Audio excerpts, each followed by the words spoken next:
Welcome to MarketPulse, Pros and Pioneers. Each week, we talk with industry leaders in both marketing and entrepreneurship and business to find out all about their wins and failures in marketing. Right now, we'll hear all about their successes and wins and what's fallen flat so that you can take that knowledge and implement it. Learn from the best, from the folks who've been there and done it all, as well as people just like you. Thanks for joining us. This is MarketPulse, Pros and Pioneers. And welcome to another week's episode of the MarketPulse Pros and Pioneers podcast. And joining me this week is Nick Jones from Pipeline 44. Hi, Nick. Howdy. Nice to see you. Welcome to the show. Welcome to the show. I feel like we're getting into a nice routine with the show now. We've had quite a few business owners. We've had quite a few seasoned marketers and agency owners on the show. And just to, if you join the show for the first time, you've never listened before, what we're aiming to do here is to help educate small business owners in things that they can do that are maybe a little bit different, or things that they should stop doing in their marketing that'll make them more successful. Our goal is to try and get as many businesses as we can over that scale up stage and into making 7-8 figures in their business. That's lofty ambitions, but that's where we are in the podcast. We want to make a difference. There's a lot of snake oil in the industry, and we're here to separate out the genuine from the good, the bad, and the ugly. So before we get started, Nick here, you've got, if I'm looking at my notes here that I've got from your background, Nick, you've got a tremendous background across a few different industries. So you've been in manufacturing, tech, and then into digital marketing. But what I really like is that you echoed some of what I've just said there in terms of you want to use your position at Pipeline 44 to educate and support business owners in getting some of the right marketing done, not some of the things that are being peddled out there that maybe work or don't work. So in your own words, if you could give us a bit of a background, how you got where you are. Yeah, sure. For all those marketeers out there, I actually started in sales, and I consider myself a salesman, not typically a marketeer. But when I was a kid, I was a bit of a waste of space and left school, didn't go to university, and I thought you need to get a job. I chucked a CV out online and I got given this opportunity, who knows why, and I ended up in channel sales. And it was, long story short, but it was the best thing that could have happened to me, to be honest. So I spent the first 8 years of my working life traveling around the world, managing distributors, selling, manufactured product in all sorts of different places, predominantly Middle East and North Africa and the States and various others. But yeah, that was my start. And then after that, I learned there's a very clever sales guy who does all sorts of things around on the internet at the moment, a guy called Marcus Kauke, and he once said to me that salespeople make the best CEOs. And I think he's absolutely right. Not that sort of plays into my current position specifically, but you get to learn business from all sorts of different angles when you're managing channel partners and when you're traveling and you're doing deals, including finance and obviously sales and all facets of business. But marketing is obviously going to be a big one of them. Now, I don't make a huge distinction between sales and marketing. I think they're just two different parts of the same process. I believe your previous guest had something similar to say about that subject. But yeah, so I went into business for myself just after that. And I don't know how many companies later, some failed, some succeeded.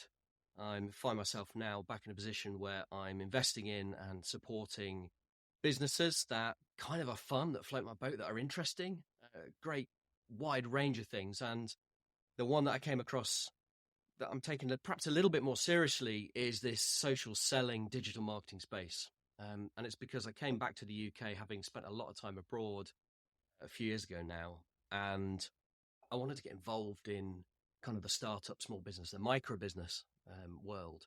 And it just struck me how things had changed since I was starting my first business, particularly with the advent and the growth of all these social platforms.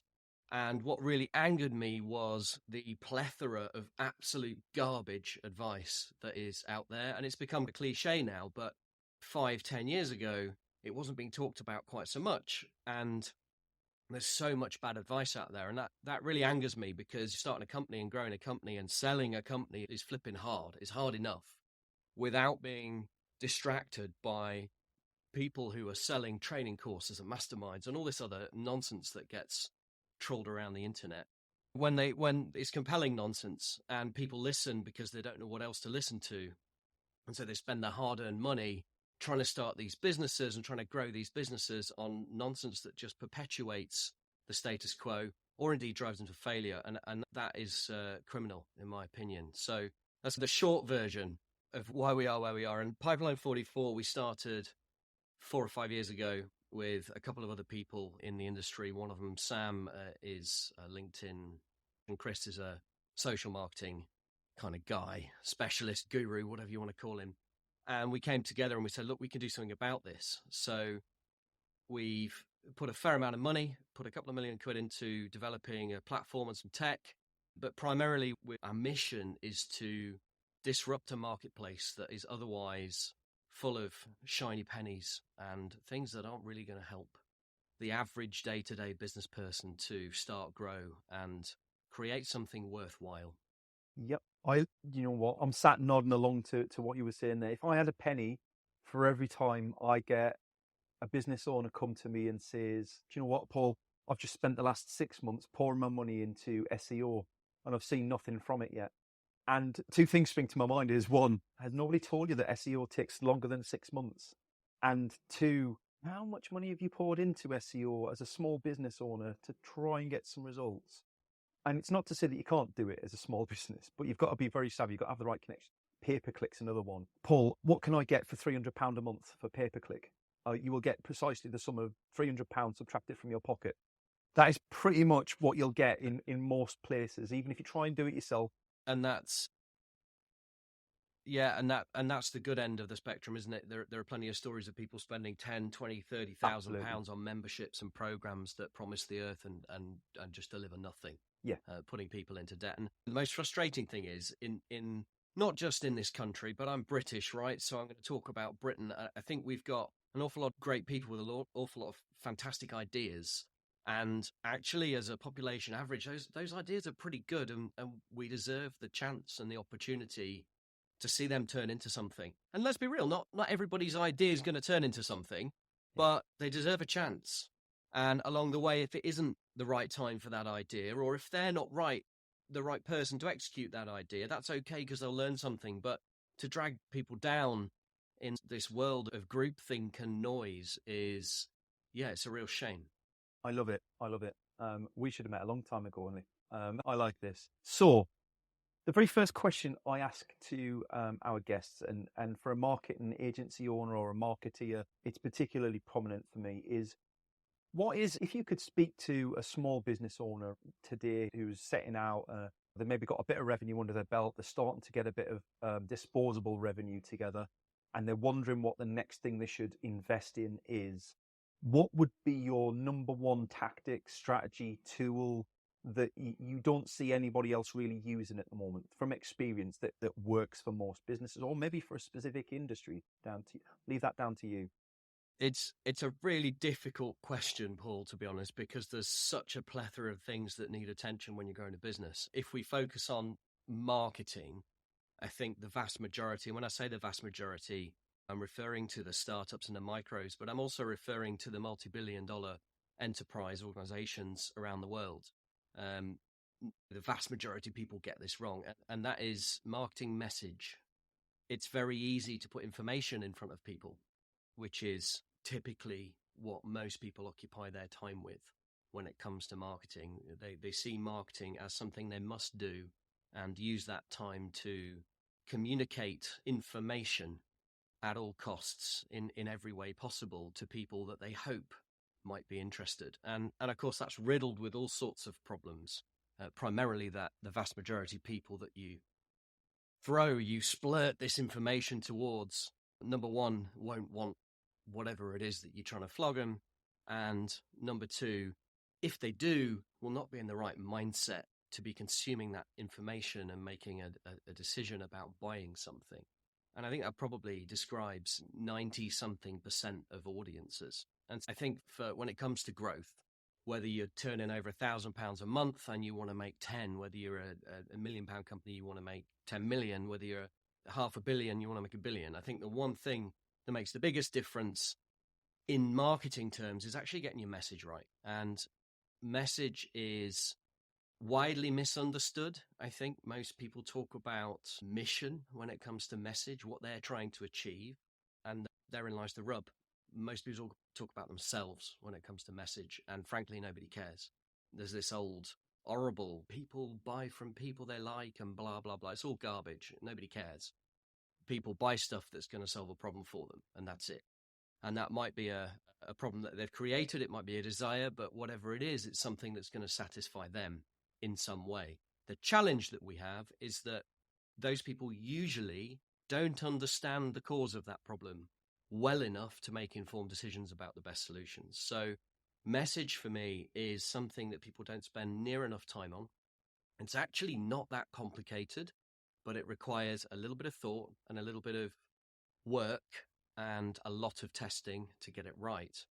And I think the second component to that is that message, when it comes to marketing, isn't about communicating something as an end result, as an objective.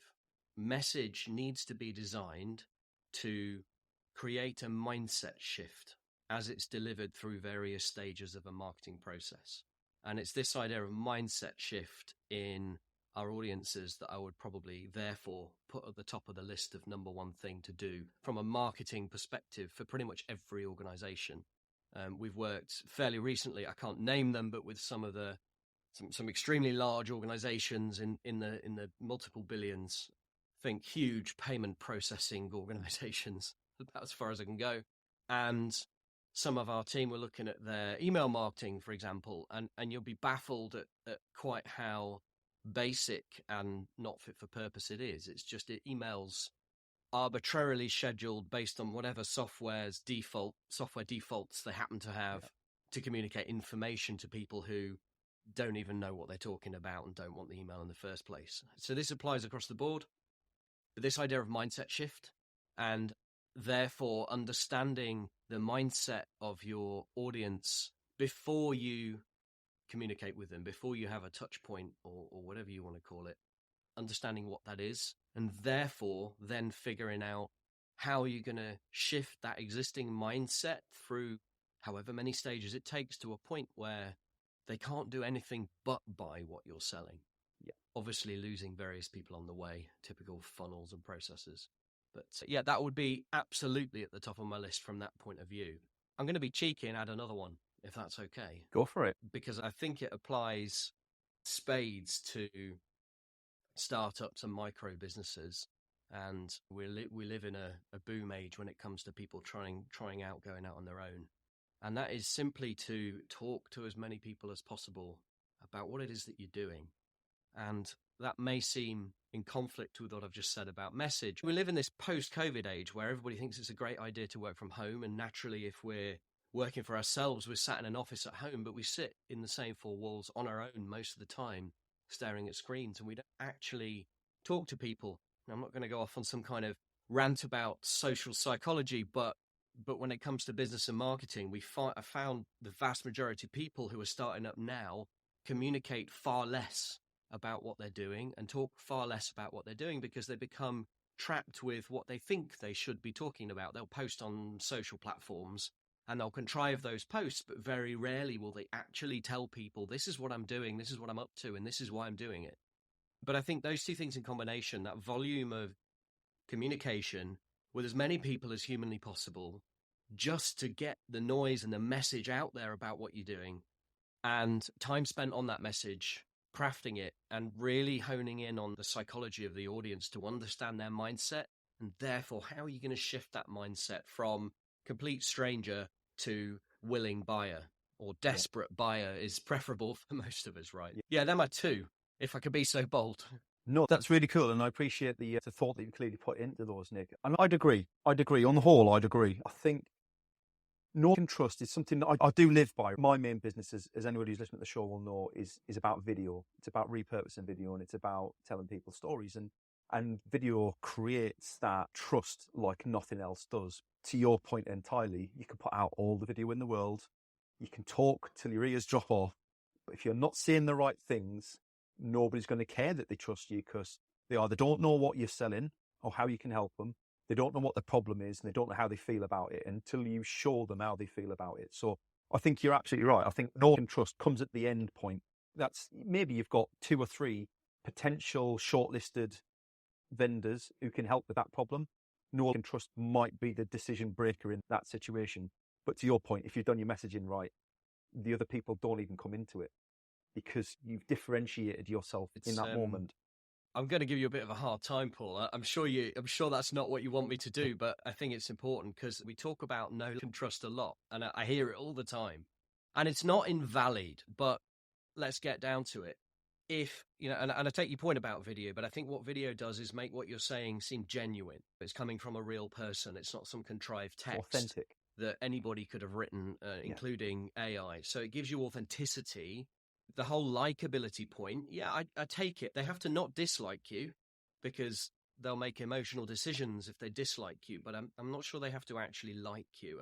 And trust, that, yes, again, but only so far as trusting you to be able to deliver what it is they, at this point of the process, really need. Yeah. And I think it's really important that we don't take that out of context, purely because you'll see so many people starting businesses and spending lots of time being really friendly. And being friendly doesn't sell. And they'll go to networking events and their sole purpose will be to be liked by the people in the room, to be trusted by the people in the room. And they totally miss the point. It's not about them and them being liked and them being trusted. It's about people in their audience, their prospects, trusting that they will be able to deliver on whatever promises that they've made through that mindset shift. And so we've got to be careful not to distract ourselves from what's important. And typically what we see is lots of people going, oh, I want people to trust me and like me and know me, etc. So they'll write all this content and they'll spend lots of time doing it. And it might be video content, of course, an extremely powerful medium today. But they spend all this time creating it, but no time actually focusing on the fact that it's not going to be impactful. It's not going to be effective because their message is totally wrong, or they don't have one in the first place. And so it's a slightly dangerous concept that, taken out of context, can actually lead people down the garden path a little bit, I think. Yeah, you've got to be intentional and focused, definitely. And yeah, I like the point about authenticity. I couldn't agree more. I think in this day and age where AI seems to be pervading every space and people are more and more relying on artificial bots and fake messages and all the rest of the stuff, there's only really video at this point in time. Maybe in another year we might be on a different conversation, I don't know. Maybe my likeness will be able to do my job for me. But yeah, moving into the second half of the conversation then, what is something that you see people, and usually the two are connected, right? We've talked about things that are a really good fit for people. You've already talked about how you are frustrated with know, like, trust and implementing that in the wrong way or taking it in the wrong context. But what's one thing that you wish small business owners would either stop doing because everybody else is doing it? Something that maybe used to work no longer does, or maybe something that never worked and it was just a myth, I don't know, with regards to marketing again. Really easy one, Paul.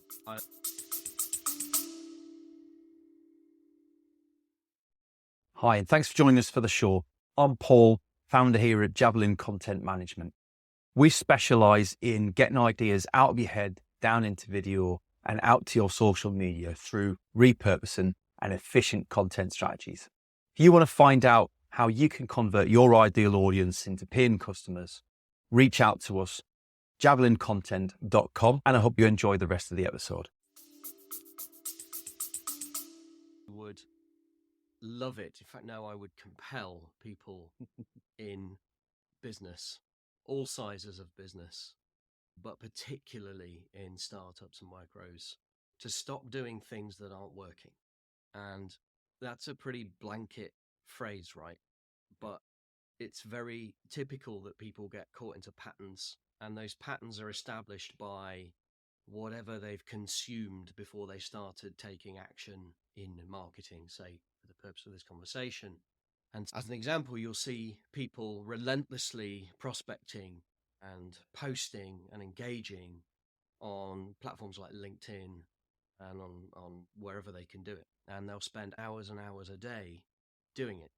And the myth that this is an approach is spread by all the hundreds of thousands of coaches that have sprung up overnight and purport to be experts in marketing and social selling. But you find that a lot of these people, they'll be doing that and they take on board that if it's not working, they just need to do it more. And there's so many people out there now that will be spending hours and hours every day, either crying about the fact that they're not prospecting, engaging and posting, for example, or prospecting, engaging and posting. And in both situations, they won't actually be doing any business or growing any business. And if they are, it's going to be luck.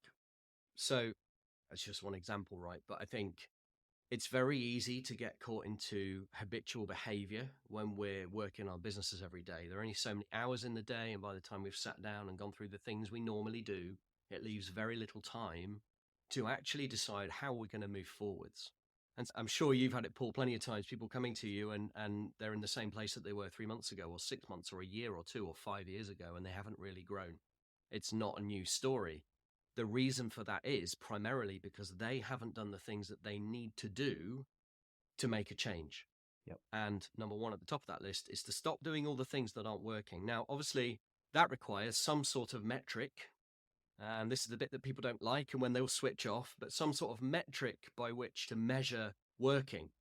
And in its simplest form, if you're doing something and you're doing it every day and you're not seeing some sort of measurable result for that thing in a day or a week or 2 weeks, maybe a month, then it's time to go back and relook at it and decide whether or not that's something that you should or shouldn't be doing, and whether the lack of result is just because you're not doing it very well or because actually it's not something that you need to be doing in the first place. And I'll quantify that by saying in the vast majority of cases in the posting and engaging world, we as a business, for example, stopped posting and engaging overnight, it would probably have a 5% impact. It's negligible. It's a percentage tweak. Now, over a long period of time, it would probably reduce the size of our audience by some in terms of sustainable growth and numbers, but it wouldn't destroy our business because businesses are not built on mechanisms of hope. So I'll couple that. I did it on the first question, Paul. I hope you don't mind. I'll couple it and be a little bit cheeky again, but I'll couple that. Stop doing ineffective things in the hope that, and this is number 2, and stop hoping that those ineffective things will work. You need to take control, and doing ineffective things and doing things over and over again and not getting anywhere means that you're probably relinquishing control over the future of your business to those activities that are probably based on the hope that they will work. Because if they're not working, there's a reason. Typically, it's because you're not in control of them. And I think, so therefore, number 2 is take control. Yeah. And take control over everything that you're doing. And if you are unable to identify a way to measure, tangibly measure the impact on your bottom line, and I'm getting into the dry, boring stuff, but it's so important, tangibly measure the impact on your bottom line of every activity that you're doing, I'd be questioning you. If I was working as a mentor or somebody giving guidance, I'd be questioning why you're doing it. And if I look at all the businesses that we've grown successfully and the ones that we've grown and sold and the businesses that we now work with and the people who are growing fast, they're always the ones who are in complete control. And I'm not just talking about finances. Clearly, everything relates to the bottom line of finance and sales numbers and profitability. But in marketing, we've got more numbers than we could ever wish for. The key, of course, is figuring out which ones matter and which ones don't, and how that fits into the bigger picture and the big machine that is marketing and sales and business. Yeah, those are the 2. Perfect. Love it. I guess with your first point there, I can relate that back to, like, everybody's familiar with the analogy of rocks, pebbles and sand and trying to fit them all into a glass jar. And so many business owners I speak to are obsessed with the sand.